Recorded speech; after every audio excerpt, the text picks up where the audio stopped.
بسم الله الرحمن الرحیم. د حسن خان ډیجیټل ګرانو کتونکو پروګرام کې یو واري بیا نننې شو کې یو واري بیا تاسو ته هرکلی وایم. سکرین باندې به تاسو ته ښکاري وحید فقیري صاحب زموږ سره دی، د څه تعارف محتاج نه دی. د پاکستان افغانستان ترمنځ دا چې کوم حالات روان دي او د دې سیمې دا سیمه چې کومه تبې نیولې ده، په دې حوالې به د فقیري صاحب سره خبرې کوم. اکثر فقیري صاحب به تاسو اورئ مختلف د پښتو ټلویزیون چینلز باندې ان نیشنل او انټرنیشنل باغې باندې تبصره کوي. فقیري صاحب السلام علیکم. وعلیکم حسن خان صاحب، زما سلامونه او احترامات هم ومنئ. ډیره مننه. فقیري صاحب دا راته ووایه، ستاسو په نظر، تاسو خو دې ټیم کې بهر ناست یې، د دې خطې نه اخوا یې، تاسو ته چې دا څه ښکاري پاکستان افغانستان دا جګړه افغانستان په پاکستان باندې یو باقاعده حمله او دومره غټه حمله وکړله چې د چترال نه واخله تر ژوبه پورې دا دوه نیم زره نه زیات کیلومتره بارډر دی، دا ټولې چې کوم دی ګرم که په یو وخت باندې. نو څنګه ګورئ تاسو دې حالاتو ته؟ حسن خان صاحب، اول خو باید دا ووایم چې زه د پاکستان او افغانستان ترمنځ د شخړو طرفدار نه یم. زه فکر کوم چې موږ دواړه هیوادونه، هم افغانستان او هم پاکستان، ودې ته ضرورت لري چې یو تفاهم ته سره ورسیږو، او د خپلمنځي اختلافات به وي، مګر خپلمنځي اختلافات و شخړو ته ونه رسیږي و تشدد ته ونه رسیږي. او په دې کې به زه فکر کوم د دواړو ګټه ده، د دواړو ملتونو ګټه ده چې که چیرې کوم مشکل وي هغه د تفاهم او ډیپلوماسۍ له لارې حل سي. البته په دغه مشخصه په دغه حادثه کې زما خو خپله د یو افغان په صفت درک دا دی چې اوله حمله پاکستان وکړله او پاکستان د دې شي ته لاره خلاصه کړله. نو زما عقیده دا ده چې پاکستان باید د دې تر مخه چې حمله وکړي، د دې تر مخه چې په کابل کې حمله وکړي یا پکتیکا کې یا بمباري وکړي، د ډیپلوماتیکي لارو څخه د خپل مشکل حل کړي. موږ پوهیږو، یعنی ټوله په دې پوهیږو چې په سیمه کې یو لوی مشکل موجود دی او هغه د تروریزم مشکل دی، هغه د دهشتګردۍ لویه ستونزه ده او دا یو ګډه ستونزه ده، یو ګډ مشکل دی د ټولو ملتونو دی. او که چیرې غواړو چې دغه ګډ دشمن وځپو، اول باید یو تفاهم سره وکړو، یوه ګډه ژبه پیدا کړو او بیا په ګډه د دغه شریرې پدیدې سره مبارزه وکړو. خو فقیري صاحب که تاسو وګورئ لکه پاکستان باندې چې کوم دغه الزام دی، ټیک د پاکستان تردید هم نه دی کړی، خو دغه یو داسې وه چې لکه پاکستان اوسه پورې دا حمله منلې نه ده چې یاره پکتیکا کې یا په کابل کې چې کوم حمله شوې وه یاره چې دا مونږه کړې ده، د دغې نه بالکل. خو که په کار وه که پرس که طالبان هم کوله یا امارت هم کوله، خو چېرته یو ځای کې به یې څنګه چې لکه یو ځای کې به یو ډس کړی دی، یو توپ یې دغه به یې کړی یو دغه په یو چک پوسټ باندې. نو تاسو ګورئ نه چې ډېر ډسپروپورشنیټ او ډېر پروواکټیو وه چې دوی په ټول بارډر باندې تقریبا 200 ځایونو کې دوی فایر وکړو. خلک چې کوم دي تقریبا د پاکستان 12 اوسه پورې چې رپورټ راغلی دي، نن جنازې وې، کسان پکې شهیدان شوي دي، ټول خو زیات دي، خو دا نن د 12 جنازې وکړلې. نو دا تاسو ګڼئ نه چې دا لکه بیا ډېر پروپورشنیټلی ډېر زیات و دغه؟ حسن خان صاحب، داسې دی چې د ننه په افغانستان کې د پبلک پریشر ډیر زیات و، او ځکه دا لومړی ځل نه دی چې پاکستان داسې کار کړی دی. دا څو ځله کېږي، په پکتیکا کې وسو، په خوست کې وسو، په کونړ کې وسو، څو میاشتې مخکې دا کار سوی دی او دغسې حملې وسولې او افغانستان ته ډېره حده پورې مدارا کوله او طالبانو هم مدارا کوله. دا ځل پبلک پریشر دونې زیات و چې د طالبان ودې ته مجبوره کړي دي چې یو عکس العمل وشوي، رد عمل وشوي. بله خبره دا هم ده چې په دې ځل کې شاید د ښاغلي متقي سفر و هندوستان ته هم په دې کې یو نقش درلودلی دی، په دې کې یو رول ولوبوي، مګر دغه پبلک پریشر ډیر زیات و او دی او دا د حکومت د خلکو د خپل حکومت دا غوښتله چې دا د عزت خبره ده، دا د افغان ولس د عزت خبره ده او دا لومړی ځل نه دی. دا دوهم ځل نه دی، دا بار دا کار سوی دی. موږ باید په دې برخه کې یو رد عمل وښیو او زه فکر کوم چې حکومت یې دې ته مجبوره کړي چې په دغه شکل سره حمله وکړي او په څو ځایونو کې دغه وکړي، عملیات وکړي، څو دا پاکستان ته هم دا وښوي چې موږ هم حوصله هم ختمیږي او موږ هم عزت لرو. موږ هم نسو کولای چې د بل طرف تهاجم، د بل طرف اګریشن قبول کو او سترګې پر پټې کو. طالبانو زه فکر کوم ډیر ځله دا کوشش وکړي چې سترګې پر پټې کې، مګر دا ځل د سترګو د پټېدو خو دا راته ووایي چې په دې کابل والا باندې بالکل سترګې پټې کړي دي. هغې باره کې خو دوی وایي صرف هوایي حریم چې کوم دی یعنې فضایي سپیس وایلیشن شوی دی، حالانکې هغه دا ولې دوی دغه نه مني چې هلته کې یو ګاډۍ ایستلې شوې دی، په هغې اور لګېدلی دی، ریپورټس دي چې 2-3 کسان پکې وژلي شوي دي، په هغې باندې مکمل ځان نانګاره کړی دي. یو خو د هغه دا دی چې هغه په خپل هغه سړی چې پاکستان مشخص کړی و چې دا نورولي مسعود دا موږ وژلی دی،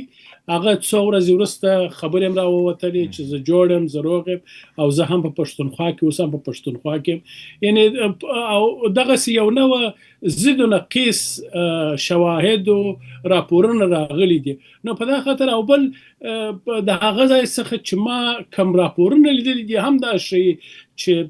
داسې خاصه حمله نه وه، داسې خاص شی نه و، یوازې د ډارولو، د خلکو د ډارولو او طالبانو ته دا ښودل چې موږ حتی کولی شو په کابل کې هم عملیات وکړو او مګر تیارې خلکو لیدلي دي چې جت تیارې وي یا نور تیارې خلکو لیدلي دي په اسمان کې راغلي دي یا ډرون و هر څه چې هغه لیدل سوي دي. فقیري صاحب، بیا چې پاکستان کم کاونټر اټیک وکړو او دا تقریبا چې څونه پوسټې دوی استعمال کړی وي، چېرته نه حمله شوې خو هغه ټولې دغه کړلې او دا نو تاسو ګورئ نه چې لکه دا خو دا خبره بیا افغانستان کې دننه او ښکارېده داسې چې پاکستان دپاره بیا دغه یو ورځ چې ونه بالکل افغانستان ته یو کلاو میدان و، نو ګڼئ نه چې دې سره نقصان دې طرف ته مو شو خو اخوا هم ډېر زیات شو او دا پاکستان اوس دا خبره کوي چې دا اوس مونږ ته کله هم پته لګي کوم ځای نه حمله کېږي، هغه به مونږ په هغه ځای باندې به مونږ تاسو به د DG هغه پریس کانفرنس اورېدلي چې کوم ځای نه خطره، کوم ځای نه مونږ ته پته لګي، هغه ځای به مونږ ولو. نو د دې بس دغه کېږي دي یعنی که چیرې دا اسکلیټ سي، یعنی دا شی نور هم زیات سي، دا به د افغانستان او پاکستان هغه روابط چې د نور هم خراب کړي او د سمېدو بې نه وي. او زما نظر دا دی چې دا د هیڅ خوا په ګټه نه ده، نه د پاکستان په ګټه ده او نه هم د افغانستان په ګټه ده. یعنی دغه د نن ورځې د ګارډین د راپور پر اساس باندې چې ډېر مفصل راپور دی، هغه لیکلي دي چې په پاکستان کې تقریبا په 6 کال تر اوسه پورې TTP 600 حملې کړي دي او دا TTP تقریبا 10,000 غړي لري یا جنګیالي لري او دا تر اوسه پورې لا کار پوره سوی نه دی چې دا 10,000. یعنی پاکستان د زه فکر کوم تر ډېره حده پورې پاکستان باید کوشش وکړي چې د خپلو خلکو سره یو تفاهم ته ورسیږي، د خپلو خلکو سره یو نوع ریکانسیلیشن ته ورسیږي، هم د پښتنو سره او هم د بلوڅو سره. اول په خپل ځان کې یو ډایالوګ ته لاره خلاصه کړي، یو مذاکراتو ته لاره خلاصه کړي، څو بهرني قوتونه ونه کړای سي چې د پاکستان په داخلي چارو کې لاسوهنه وکړي. تاسو پوهېږئ چې که چیرې په موږ الیکین ورته وایو، تاسو هم د هغه څراغ که په څراغ کې وایي تیل نه وي، فلټنه اور نه اخلي، په هغه ځای کې باید یو شی وي، یو شی باید موجود وي چې هغه شی اور واخلي. لہذا حسن خان ساماو ته دواړه د منطقې خلک یو د دواړو د حکومتونو سره کار دی پیژنې. زموږ د حکومتونو یو لویه بدبختي دا ده چې هیڅ کله نه غواړي چې پر خپلو مشکلاتو باندې اعتراف وکړي او دا لیډرشپ غواړي، دا یو لیډرشپ غواړي، یعنی واقعا یو مدبر، یو بولد، یو زړور لیډرشپ غواړي چې خلکو ته راووځي، خلک په دا قانع کړي چې دلته یو مشکل دی، یو ستونزه شته، راځئ چې دا ستونزه په شفاف ډول په ترانسپیرنت توګه دغه ته ورسره مقابله وکړو او دا ستونزه حل کړو. زه فکر کوم چې په پاکستان کې یوه ستونزه موجوده ده او دا یو لیډرشپ غواړي چې دا شی ومني او دا شی ته د پای ټکی کړي. فقیري صاحب که تاسو نن د پاکستان د حکومت ته طرفه چې کوم بیانونه راغلي دي، یو د وزارت خارجه مخکې به پاکستان وزارت خارجه چې به بیان راته نو به افغان انټرم رژیم یا افغان انټرم ګورنمنټ اوس دې ځل طالبان رژیم یو خو دا یو سیمنټکس ورته وایي، بله دا ده چې وزیر خارجه کوم چې نایب وزیر اعظم هم دی د هغه بیان دی چې مونږ په افغانستان کې امید دی چې یو داسې حکومت راشي چې هغه د خلکو د خوښې او د خلکو نماینده حکومت وي. تاسو ته ښکاري چې دا پاکستان سټانس کې د امارت یا د طالبانو باره کې بدلون د تخکاري چې سره روان دی یا دی پکې دا په لحن یا ټون کې باندې ټون بدل شوی دی، کلمات بدل شوي دي، په دې شک نشته او دا مسله چې باید د خلکو په خوښه حکومت راسي دا ښه خبره ده. د دې سره زه کوم مشکل نه لرم. زه په خپل شخصا زه فکر کوم چې په افغانستان کې باید د خلکو په خوښه حکومت راسي او طالبانو د دې لار نیولې ده. طالبانو دغه شي ته خنډ ورچولی دی او دا یو ښه خبره ده چې وسي، مګر دا باید زه فکر کوم چې دغسې غوښتنې باید په دغسې کش محیط کې، په دغسې فضا کې چې په هغې کې دښمني وي، جنګ وي، په دې کې ونه سي، ځکه دا سمدستي خلک به دې ته متوجه کړي چې په دې کې یو بل موټیف پروت دی، په دې کې یو بل خبره موجوده ده. د دې نیت ښه نه دی، هغه ان ګود فیت نه دی، خبره چې کېږي ان ګود فیت نه ده، خبره د نیت خبره ده، مګر خبره په خپل اصل کې ډېره ښه خبره ده. ټولو حکومتونه زما خپله امید دا دی چې د سیمې حکومتونه دغه سټینډ ونیسي او ووایي چې په افغانستان کې باید د خلکو په خوښه حکومت راسي، د ښځو حقوق باید مراعات سي، د اقلیتونو یا مینارټیز حقوق باید مراعات سي. دا ښه خبره ده، مګر په دغسې وخت کې زه فکر کوم چې هغه پولیټیکل کانوټیشن یې بل رقم راځي. دا هسې لیټس فقیري صاحب تاسو ته خو زمام د ته پته ده او په مختلف مونږ وخت په وخت باندې چې په دې مسلو سره خبرې کوو. اصل لیټس پاکستان وی چیرې مونږ سیاسي بدلون د پاره چې کم دی د افغان طالبانو چې کم سیاسي مخالفین دي، زه د نظامی مخالفینو خبره نه کومه، څه داسې کوي شي چیرې لکه ځکه چې اوس دې ټیم کې افغان سیاسي مشران ټول چې کوم دي خواره واره دي، څوک د دنیا یو ځای کې، څوک بل ځای کې، دفتر نه لري، ټکانه نه لري. نو تاسو څه داسې سجست کوئ که لیټس دغه طرف ته مونږ ځو، دا کم چې تاسو خبره کوئ چیرې پاکستان دې په دې لاره داسې ګامونه واخلي؟ تر ټولو یعنې اول به دا د پاکستان لپاره چې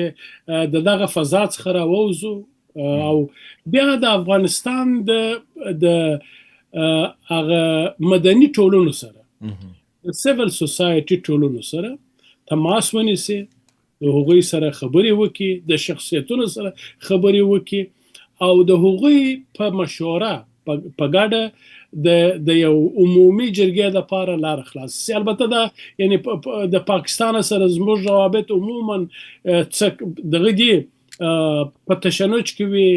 ټینشن موجود وي، مګر دا خبره باید په داسې وخت کې وسي چې په هغه کې هلته ټینشن موجود نه وي. یعنی خبره تر ټولو مهمه دغه ده که اوس وسي. اول خو زه فکر کوم چې دا مګړی به هیڅ افغان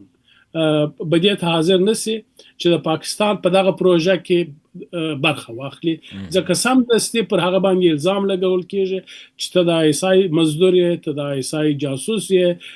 تاسې د ایسای پیسې درکوي، دستي دا ټاپه دستي باندې لګول کېږي. نو لحاظه زه فکر کوم چې یو وارې باید دغه فیز، دغه پړاو چې اوس موجود وي په یې کې، دا په یو سوله ییز شکل سره ختم سي، بیا د سیول سوسایټي سره د ارتباط مسله راپورته سي چې څنګه پاکستان کولی سي د افغان سیول سوسایټي سره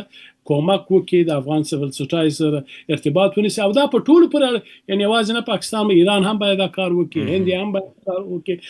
ځکه په افغانستان کې موږ مشکل لرو. یعنې واقعا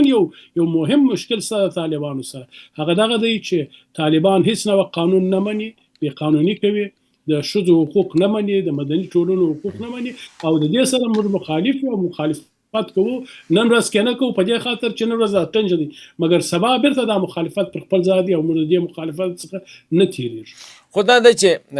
لکه تاسو ګورئ هغه ورځ ما عمر داودزي صاحب سره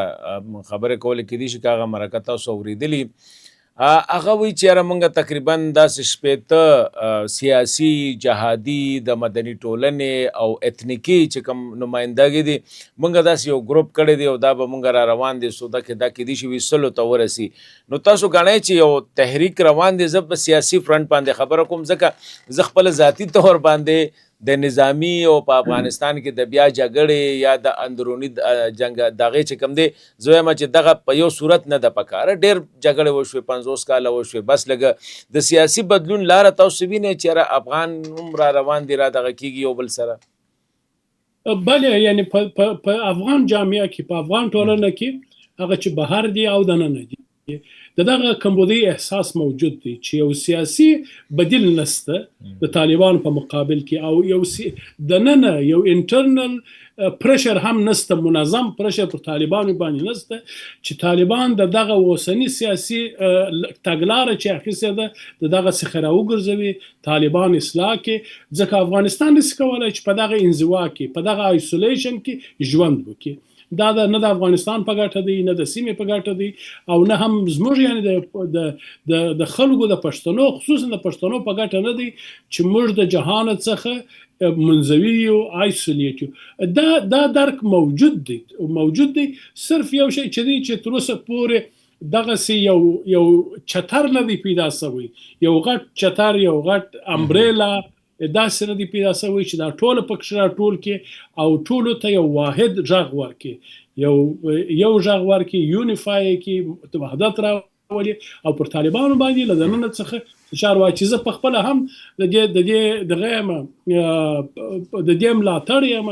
چې موږ افغانان باید په خپله په دې کار کې پیش قدمه سو. لومړی قدم باید موږ واخلو مخکشه باید موږ واوسېږو او بیا له جهان او د سیمې د هیوادونو څخه د دې غوښتنه وکړو چې دغه زموږ د آیا چې ده دغه را سره بدرګه کې دغه را سره سپورټ کې ځکه دا د سیمې په ګټه هم دی یعنی هر څونه چې په سیمه کې ټنشن راکمیږي هغه د ټولو په ګټه دی. که په افغانستان کې یو باثباته دیموکراتیک حکومت راځي دا د ټولو سیمې په خیر دی او بهتره ده د سیمې لپاره هم چې موږ سره په دې برخه کې کومک وکړي چې موږ دغه بشري اهداف چې دي چې یو دیموکراتیک حکومت دی یو قانونمند حکومت دی دغه د راوستلو لپاره هلې ځلې وي. فقیري صاحب لکه یو سیناریو که مونږ جوړه کړو چېرې لکه داسې کیدی شي لکه افغانستان خو چې مونږ د 13-50 کالو کم تاریخ وګورو نو په هغې کې داسې څه نظیر نشته دی خو تاسو مخکې ګورئ چېرې داسې یو طریقه کار چېرې لکه افغانستان کې که بدلون نازي نو چې په هغې کې وینه توی نه شي هغه پرامن نه وي هغه خانه جنګي نه وي هغه اتنیکي ټینشن پکې نه وي. اوسه پورې خدا ښه خبره ده چې افغانستان کې دا مسلې د اتنیکي دغه نشته دی خو داسې څه تاسو سیناریو وینئ چې یاره وایلنټ چینج نه وي پرتشدده بدلون نه وي یو ډېر پرامنه بدلون وي داسې څه امکانات شته دی او هغه به څه کیدی شي؟ هغه دغه دی چې موږ افغانان باید یو لوی جرګې ته مخه کړو. موږ ټول افغانان چې بهر یو دننه یو باید د لوی جرګې خبره راپورته کړو او دا څو ځله راپورته شوې ده. د کله چې امریکا راتلله په 2001 کې په هغه کې دغه خبره عبدالحق راپورته کړله قومندان عبدالحق راپورته کړله هغه د یو لوی جرګې متاسفانه د بده مرغه هغه په دې لاره کې شهید سو مړ سو. افغانانو په دې لاره کې ډېر قرباني ورکړي دي یعنی ډېر زیات قرباني ورکړي دي او موږ اوس په دې ته رسېدلي یو یعنی موږ افغانان په دې ته رسېدلي چې یوازینۍ لار د افغانانو ترمنځ یو تفاهم دی یو لویه جرګه ده او یو دیموکراتیک حکومت دی. ځکه زما خپله عقیده دا ده چې د پښتنو او د افغانانو د کلتور سره دیموکراتیک کلتور اړخ لګوي. موږ افغانان ټول داسې یو ډول غرور لرو یعنی په دې شک نشته چې افغانان یو غرور لرو پښتانه یو غرور لرو او هیڅوک تر ځان لوړ نه ګڼو د هیڅ ټول ځان برابر ګڼو. زه فکر کوم چې پر دغه بیس باندې پر دغه مبنا باندې باید حرکت وشي او دغه زورګویي چې اوس کېږي د طالبانو د خاصه دغه زورګویي چې کیږي چې زه یم بل څوک نه دی دغه باید ختم شي او د دیموکراتیک پروسس لپاره باید لار خلاص شي. اوس راځو لږ د کرنٹ سچویشن چې کې دی د متکی صاحب د هند دوره چې کوم واسه دا خو یو خبره ده ټیک خبره ده چې افغانستان یو آزاد هیواد دی او د چا سره تعلق ساتي هغه کې د چا کار نشته دی او کله د متکی صاحب سټیټمنټس ته مونږ وګورو د نیو دلی نه لکه تاسو ته پته ده چې د وخت کې د هند طرفه پاکستان خلاف ډیر بیانونه راځي هغه ورځ د هغوی چې کوم چیف اف ډیفنس سټاف دی د هغوی هغه بیان هغه چې مونږ تیاری کو پاکستان د جغرافیې نه ختمو د نریندر مودي صاحب دی یا د اجیت دوول صاحب دا بیانونه راځي په دغه ماحول کې متکی صاحب ماغه شانته بیان ورکړي چې یاره تاسو وګورئ مونږ امریکې له شکست ورکړو مونږ روس له شکست ورکړو د هغوی نه لږ تپوسو کې که غلطي مو وکړه نو مطلب دا دی تاسو به هم دغه دا نه ګڼئ چې لکه متکی صاحب دغه ځای کې لږ ډېر اوور بورډ تللی دی جي دغه حوالې سره پاکستان حوالې سره. ګوره حسن خان صاحب که چیرې موږ د دغه لویو مشرانو که دا د پاکستاني دي او خصوصا د پاکستان او د افغانستان هغې وګورو په دې ورځ کې توند دي په دې کې شک نشته خبرې توندې دي. تاسو به دغه د پاکستان د دفاع د وزیر خبرې اورېدلې خو چې ډېر سنجیده ماخلی خیر دی یعنی او دغسې زه فکر کوم چې پر دغو د مشرانو پر دغه اوس په اوس حالت کې د دوی پر خبرو باندې ډېر تاکید کول ډېر اصرار کول به ګټه ونه لري ځکه دا په ګرمو وینو کې کېږي په داسې حالت کېږي چې وینې ګرمې دي مګر تر ټولو به ښه وي چې موږ د ولسونو دپاره د دغه دواړو طرف ته چې پراته دي ولسونو دپاره د دوی دپاره داسې یوه لاره برابره کړو چې نور د دغو زورګویانو د دغسې اعمالو قرباني نسو ځکه بالاخره د دغو شیانو تاوان موږ ته رارسېږي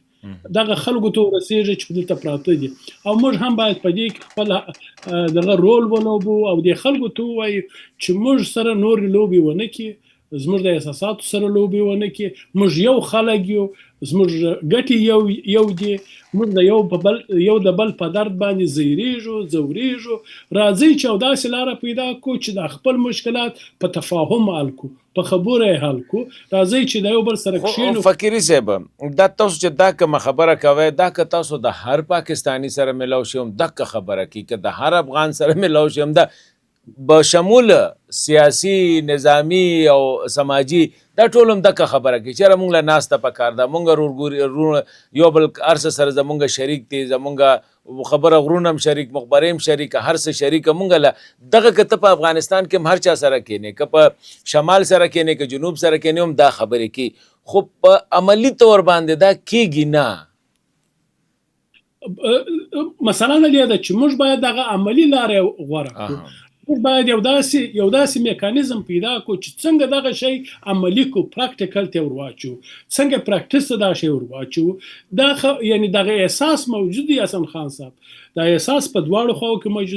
موجود دی دا مفکوره موجوده ده راځئ چې د دې لپاره کار وکړو چې څنګه دا عملي کړو په عمل کې پیاده کړو په پراکټیس کې پیدا کو دغه شی دغه څنګه یو میکانیزم ورته جوړ کو او زه فکر کوم چې دغه اوله لاره دغه د چې موږ تاسې د یو جرګې دغه وکړو چې د دواړو خواو څخه که کېدلی شي د دواړو خواو جرګه وسي که کېدلی شي په یوه ځای په بل ځای کې جرګه وسي او بیا دا دواړې جرګې سره یو ځای سي او یو عمومي فرموله راوباسي. اصل کې د جرګې مسله دی چې جرګه بیا د ریاست نه اختیار اخلي نو آی غاړې ته خو جرګه خیر خو دی غاړې ته بیا د ریاست بیا قانون او آیین او کتاب او وغیره هغه راځي نو دغه یو مسله دی غاړې ته په د جرګې دا مسله چې کمی دا لګم آی غاړې ته خو د جرګې دغه شته دی یو قانوني حیثیت دی دلته کې د جرګې قانوني حیثیت نشته کنه یعنی زه په دې پاکستان کې یو ځل وسوله زما په یاد دي څو ځله جرګې سوي دي زه فکر کوم چې دغه ولسي جرګو ته موږ ضرورت لرو چې دغه ولسونه په خپل منځ کې سره کښېني جرګې سره وکړي او پر خپلو حکومتونو باندې غږ وکړي چې نور موږ باید پایمال نسو زموږ ګټې باید پایماله نسي موږ هم ګټې لرو موږ هم انسانان یو موږ غواړو چې ژوند وکړو موږ غواړو چې زموږ اولادونه دلته ژوند وکړي موږ نه غواړو چې د تشدد قرباني واوسېږو او موږ د حل لاره لرو موږ د حل لاره لرو او دغه زموږ د حل لاره ده، زموږ دغه پیشنهاد دی، دغه متجویز دی، راځي چې پر دغه باندې عملاً کار وکړو. فقیري صاحب یو پوښتنه چې بنیادي ځکه کوم ستاسو نه هغه دا ده چې دا موجوده کم حالات روان دي پاکستان او د افغانستان، تاسو څه وینئ چې د دې نه به موږ زر روزو او یو نارمل ژوند ته به لاړ شو؟ اوس خو په اوس حالت کې زه فکر کوم چې جنگ به ودرېږي. زما خپله عقیده دا ده چې دا جنگ به نه وي ختم به سي، او زه استقبال کوم، زه چې د تشدد چې کم سي زه په خپل استقبال کوم. زه د جنگ طرفدار نه یم او زه ما پر دواړو خواو دا غږ دی چې ژر تر ژره یو د بل سره کښېني، د یو بل خبرو ته غوږ ونیسي، د یو بل مشکلات واوري، په یو بل باندې پسخند او پیغورونه ونه وي، بلکې یو بل سره ډېر مؤدبانه چلند وکړي. زه فکر کوم چې موږ کولی شو چې د خپل مشکل سره حل کو، فیصله یې کو، مګر موږ باید په دې پسې سو چې په دغه پروسه کې یا په دغه بهیر کې خلک هم راګډ کو، څو خلک ضمانت وکړي او خلک پر موږ باندې نظارت وکړي. د خلکو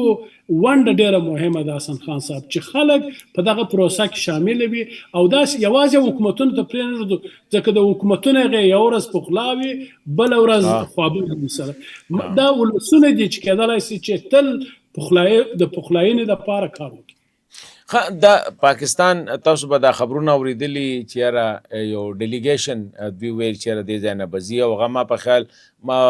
تېره ورځ د افغان انټرنیشنل چې کوم ټي وي دی د هغې یو سټیټمنټ مې ولید د طلوع که د هغې چې یاره افغان حکومت دا وایي او اعلی چارواکي چې مونږ ته اطلاع راغلې ده چې یاره د پاکستان د دفاع وزیر، د آیسای مشر او نور څه اهم مهم جرنیلان چې دي افغانستان ته دوره کړي، د دې به څه فایده په دې حالاتو کې دي؟ بله زه خپله د دې طرفدار یم چې خلک باید راسي، افغانان باید ورسي، د پاکستان مشران او وزیران باید راسي او څو دا خبره فیصله سي. یعنې په بله لاره نشته پرته له دې چې د دواړو حکومتونو سره کښېني او د دغه اوسني مشکل دپاره یو حل لاره پیدا کړي، او بله چاره هم نشته پرته له دې چې د مذاکراتو میز ته کښېنو او په مذاکراتو دا مسله حل کړو. زه خپله طرفدار یم او هر څونه چې ژر وسي هغونې بهتره ده. خداره ته وایي چې په دې کې ایران، قطر او سعودي عرب هم وایي چې یاره د کردار ادا کولو، نو دوی داسې څه کردار ادا کوي چې ځکه هغه بنیادي شی چې کوم دی هغه خو د تحریک طالبان پاکستان دا دی، پاکستان په دغه باندې لاک دی چې یاره دا افغانان په دغه پروفیسر ابراهیم صاحب تاسو به پیژنئ جماعت اسلامي نایب امیر دی، هغوی څه هفته 10 ورځې مخکې د کابل نه واپس راغلي وو، هغوی وایي چې زما څونه طالبانو مشرانو سره متقي صاحب دي سره ټولو سره ملاقاتونه وشو، هغوی وایي چې د ټي ټي پي خلاف مونږ دلته ایکشن ناخلو چې بارډر نه اخوا شي نو چې پاکستانو سره څه کوي دی. نو د ایلیفنټ ان د روم چې کوم دی هغه خو دغه دی، نو تاسو ګڼئ چې دا انټرنیشنل کمیونټي کې انګیج شي، څه کردار ادا کوي شي؟ یعنی د انټرنیشنل اول خو باید داسې وسي چې د دواړو خواوې سره کښېنول سي، خپل طالبان او پاکستان باید سره کښېنول سي چې اول دغه مسله تر یو حده پورې د تفاهم میز ته ورسېږي، د مذاکراتو میز ته ورسېږي، دغه خوابدۍ چې دی دغه تر یو حده پورې فیصله سي او دواړې خواوې په دې ته حاضر سي چې سره کښېني، خبرې وکړي او په دې هم قانع سي چې واقعا هلته یوه ستونزه موجوده ده. پسې د دغه خبره ده، د ټي ټي پي خبره ده، هغه زه فکر کوم چې تر اوسه پورې د افغانانو او د افغانستان دغه نن ورځ د ګارډین خبر هم دغه دی. مشکل زه فکر کوم چې د نن پاکستان کې دی او پاکستان سره زما خپل عقیده دا ده چې د هر افغان حکومت چې وي په دې برخه کې باید د پاکستان سره کومک وکړي، هغه تر ځایه پورې چې امکان لري باید د پاکستان سره کومک وکړي، د پاکستان په ثبات کومک وکړي، مګر تر دغه اضافه چې دوی وغواړي چې دا شی د موږ ورته ختم سي، افغانان دې دا شی ورته ختم کړي، زه فکر کوم چې هغه دغه ریالستیک نه وي. ریالستیک دا خبره ده چې پاکستان په خپله د خپلو خلکو سره ورکښېني، خبرې وکړي، دغه لکه هغه انګریزی کې وایي پوټ یور اون هاوس ان آرډر، مخکې خپل کور کې خو ته خبره سمه که که نه، تاسو دا ویل غواړئ؟ بله بله اگزیکټلی اول باید پاکستان دا کار وکړي چې په خپل تر اوسه پورې پاکستان دا کار نه دی کړی. تر اوسه پورې پاکستان د خپل خلکو سره خبرې نه دي کړي، حتی خبرې نه غواړي چې وکړي. پاکستان تر اوسه پورې خبرې نه غواړي چې وکړي. زه فکر کوم تر څو پورې چې پاکستان د دغه څخه روان نه اسې دواړو غاړې ته د فقیري صاحب تاسو یو ټکی وختي استعمال کو ایروګنس، لکه دواړو غاړې ته د ایروګنس دا ایلیمنټ شته دی. فقیري صاحب اسې یو پوښتنه ده نه کومه، پریزیډنټ ټرمپ ویلي دي یاره وي ما اورېدلي چې د پاکستان او د افغانستان موږ جګړه ده، نو وي زه خو ګورې ډېر په دې کې مس ماهر یم، څه مو خیال دی چې د هغوی پکې انټرونشن پکار دی که نه؟ یعنی که چیرې د سولې لپاره انټرونشن وکړي ډېره به ښه خبره وي که راسي دا مسله. مګر زه فکر کوم چې موږ په خپله په سیمه کې هم کولی سو، پاکستان او افغانستان هم کولی سي، قطر هم دا بلکې مونږ ته خو ما په خیال د چا ضرورت نشته دی. دومره افغانان پاکستان نه خبر دی، دومره پاکستانی په افغانستان کې دوستۍ رشتې دغه لري، که دا مونږ اکټیویټ کړو لکه کتب د شمال او د جنوب او په دې هر ځای کې چې کوم دی لکه یو بل سره د دونه افغانان دي په کراچۍ کې مخورستي، په لاهور کې، په پېښور کې دغه شانتي، نو که دا مونږ ما په خیال دغه کړو نو دا مسلې حل کیدی شي. فقیري صاحب بیخي زه د سره هم نظر یم، موږ اول باید د خپل ځان را شروع کړو، په خپل ځان کې دا کار وکړو. زه فکر کوم چې په موږ کې هم د دې ظرفیت شته، استعداد شته، کپاسټي شته چې دا کار په خپل وکړو. او که موږ په خپل نه سوای کولی، بیا د سعودي عرب، قطر، ایران د دوی څخه هم کومک اخیستل کوم خبره نه ده. د سولې لپاره هر پیشنهاد، هر هلې ځلې مثمرې دي، ښې دي او باید وسي. فقیري صاحب ډیره مننه، خو تیر ځل چې تاسو ما سره پروګرام شو کنه نو په هغې کې په کمنټس کې خلکو ویلي چې یاره فقیري صاحب ډېرې سختې خبرې دی ونه کړې، تا خو بیا د رورۍ او د دوستۍ او د ښې خبرې وکړلې که نه؟ که تاسو هغه کمنټس وګورئ تیر ځل پروګرام نو په هغې کې دا ګیله شوې وي فقیري صاحب تیز رانغې پې. زه موږ سولې ته ضرورت لرو، سولې ته تفاهم ته ضرورت لرو. ډیره مننه فقیري صاحب، الله مو روغ لره، ډېر خوشحاله شوم جي. تھینک یو ویری مچ. مهربانه. ډیره مننه.